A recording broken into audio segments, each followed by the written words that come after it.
Channel. ఈరోజు నేను మీకు చాలా సింపుల్గా లెమన్ రైస్ ఎలా చేయాలో చూపించబోతున్నాను. దీనికోసం నేను ఒక ప్యాన్ తీసుకున్నాను. అందులో ఆయిల్ యాడ్ చేసుకోవాలి. ఆయిల్ యాడ్ చేసుకున్న తర్వాతకి అందులో మనకి పోపు కావాల్సినటువంటి పోపు గింజలన్నీ వేసుకోవాలి. నేను ఇక్కడ ఆవాలు, జీలకర్ర, శనగపప్పు, మినపప్పు, పల్లీలు వేసుకున్నాను. ఇవన్నీ వేసుకున్న తర్వాతకి వీటిని బాగా ఆయిల్లో ఫ్రై చేసుకోవాలి. మంచి ఫ్లేవర్ వచ్చేంత వరకు ఫ్రై చేసుకోవాలి.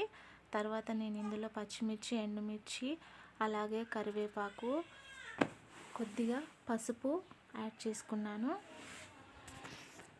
ఈ పసుపు మొత్తం స్ప్రెడ్ అయ్యే విధంగా కలుపుకోవాలి. తర్వాత ఇందులో ముందుగా చల్లార పెట్టుకున్నటువంటి రైస్ యాడ్ చేసుకొని ఈ పోపు మొత్తం రైస్కి పట్టే విధంగా కలుపుకోవాలి.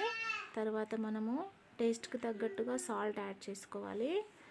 ఈ సాల్ట్ మొత్తం అన్నానికి పట్టే విధంగా బాగా మిక్స్ చేసుకోవాలి.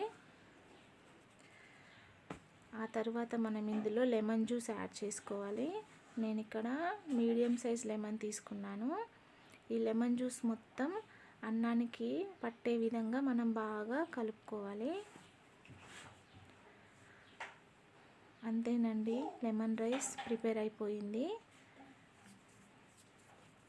Please subscribe my channel. Thank you.